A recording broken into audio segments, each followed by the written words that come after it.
আসসালামু আলাইকুম। সবাই কেমন আছো? ফুডি কর্নারে সবাইকে স্বাগত। আজকে আরও একটা নতুন রেসিপি নিয়ে তোমাদের সামনে হাজির হলাম। আজকে বানাবো মাত্র 1 কাপ আটা বা ময়দা দিয়ে কিভাবে বাড়িতেই গ্যাসের চুলায় পাউরুটি বানিয়ে ফেলা যায়।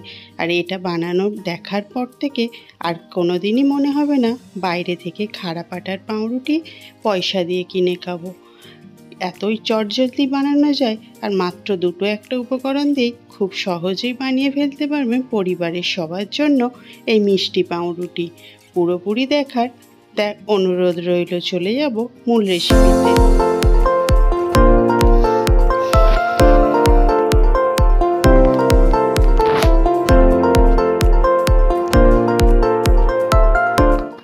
পাউরুটি বানানোর জন্য আমি এখানে মাত্র 1 কাপ ময়দা নিয়েছি।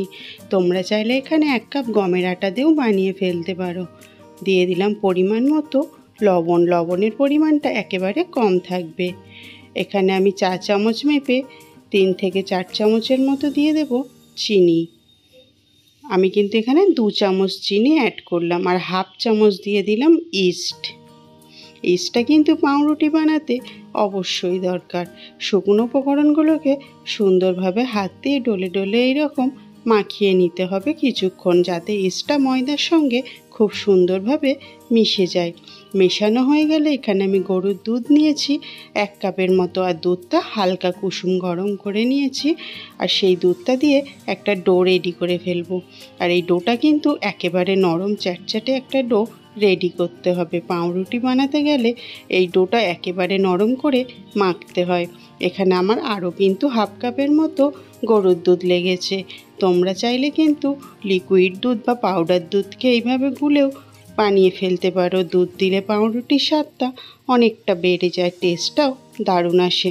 দেখো এই রকম নরম করে কিন্তু মেখে নিতে হবে। হাতের মধ্যে আমি সামান্য একটু তেল নিলাম, সাদা তেল, আর তেলটা দিয়ে পুরোটা আমি এইভাবে গোটা ময়দার মধ্যে মাখিয়ে নিলাম। মাখিয়ে নিয়ে এটাকে আমি রেস্টে রেখে দেবো আধ ঘন্টার জন্য। তোমরা চাইলে 1 থেকে 1.5 ঘন্টাও রেখে দিতে পারো। আধ ঘন্টা পর ফিরে আসলাম। দেখো অনেকটা কিন্তু স্পঞ্জি হয়ে গেছে আর ফুলেও গেছে। আবারও হাতের মধ্যে 1 ফোঁটা তেল নিয়ে নিলাম। আর দেখো এটা কিন্তু আস্তে আস্তে জালিদার হতে শুরু করে দিয়েছিল। যত সময় ধরে রাখবে তত কিন্তু এটা ফুলে ডবল হয়ে যাবে, আর ততটাই কিন্তু খেতে ভালো লাগবে। তাই তোমাদের হাতে সময় থাকলে অবশ্যই 1 থেকে 1.5 ঘন্টা রাখার চেষ্টা করবে। হাত দিয়ে মথে মথে সুন্দরভাবে এরকম সফট একটা ডো আবারও বানিয়ে নিলাম। ডোটাকে আমি 4 ভাগে ভাগ করে নিলাম। তোমরা চাইলে ছোট বড় করে নিতে পারো। প্রতিটা ডোকে হাত দিয়ে এইভাবে তালুর মধ্যে গোল গোল করে নিতে হবে। আর ঠিক মুড়ে মুড়ে একটা সুন্দর গোলাকার শেপ দিতে হবে, যাতে চারি সাইডটা ফেটে না যায়। এই প্রসেসগুলো ফলো করলে তোমাদের বাড়িতেও যদি পাউরুটি বানাতে চাও তাহলে কিন্তু তোমাদের পাউরুটিগুলো পারফেক্টভাবে রেডি হয়ে যাবে। দেখো সবগুলো কিন্তু আমি এরকম হাত দিয়ে মুড়ে মুড়ে সুন্দর একটা গোল শেপ দিয়ে নিচ্ছি, যাতে এটা ভাজার সময় কোনো দিক দিয়ে না ফেটে যায়। সবগুলো ডো এইভাবে রেডি করে ফেলবো।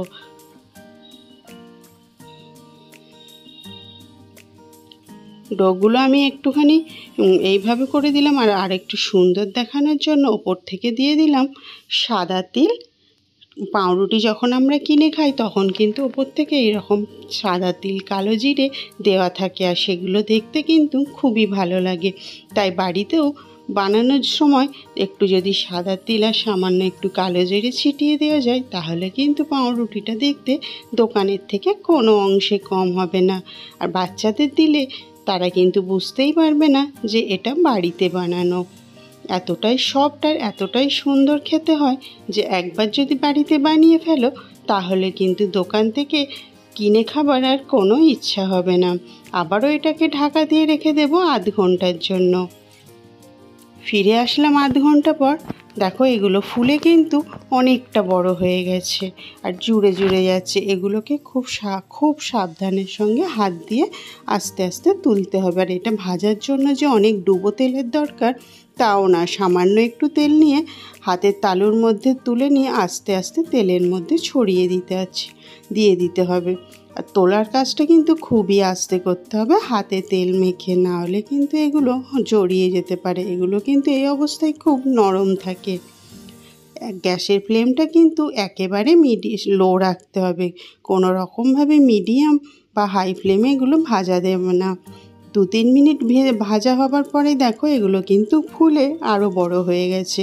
আর যখনই তলার দিকটা কালার চলে আসবে তখনই কিন্তু এগুলো আস্তে করে উল্টে দিতে হবে। আর গ্যাসের ফ্লেমটা একেবারে লো রাখতে হবে। লো হিটে এটাকে ভাজলে তাহলে কিন্তু ভিতর থেকে পুরো সবটাই সুন্দর সফটভাবে ফুলে যায়। আর তেলে দেবার পরে কিন্তু এটা ফুলে আরও ডবল হয়ে যায়। সবগুলো মোটামুটি প্রায় ভাজা হয়ে গেছে। দেখো ও অপর সাইডটাও কিন্তু সুন্দর একটা কালার চলে এসেছে।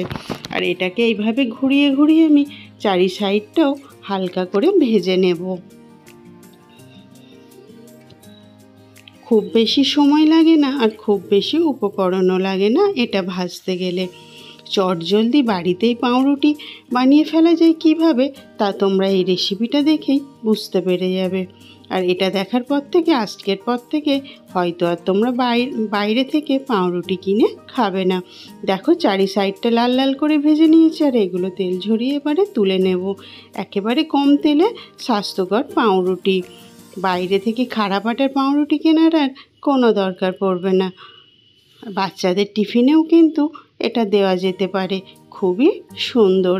আর এটা কিন্তু অনেকক্ষণ পর্যন্ত নরম থাকে। কতটা ফুলেছে দেখো, আর কালারটাও কিন্তু এসেছে খুবই সুন্দর। আর এগুলো কিন্তু খুব নরম আর সফট হয়। তো এখান পর্যন্ত যদি ভিডিওটা তোমাদের ভালো লেগে থাকে তাহলে কিন্তু অবশ্যই একটা লাইক দিও, আর কমেন্ট করে জানাতে ভুলো না ভিডিওটা তোমাদের কেমন লেগেছে। আর এরকম নতুন নতুন যদি তোমরা রেসিপি পেতে চাও তাহলে কিন্তু অবশ্যই আমার চ্যানেলটিকে সাবস্ক্রাইব করে নিও। আর পাশের বেল আইকনটি অবশ্যই অন করে দিও, যাতে ভিডিও দেওয়ার সঙ্গে সঙ্গে নোটিফিকেশান পৌঁছে যায়। আর তোমাদের লাইক, কমেন্ট, শেয়ার ভিডিও বানানোর আগ্রহটা অনেকটাই বাড়িয়ে দেয়।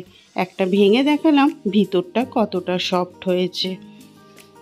এরকম নতুন নতুন যদি তোমরা রেসিপি পেতে চাও তাহলে আমার প্রতিদিনের ভিডিও তোমাদেরকে দেখতে হবে, আর আমার পাশে থাকার অনুরোধ রইল। শেয়ার করতে ভুলো না, যাতে অন্যরা ওই ভিডিওটা দেখে বাড়িতে বানিয়ে ফেলে।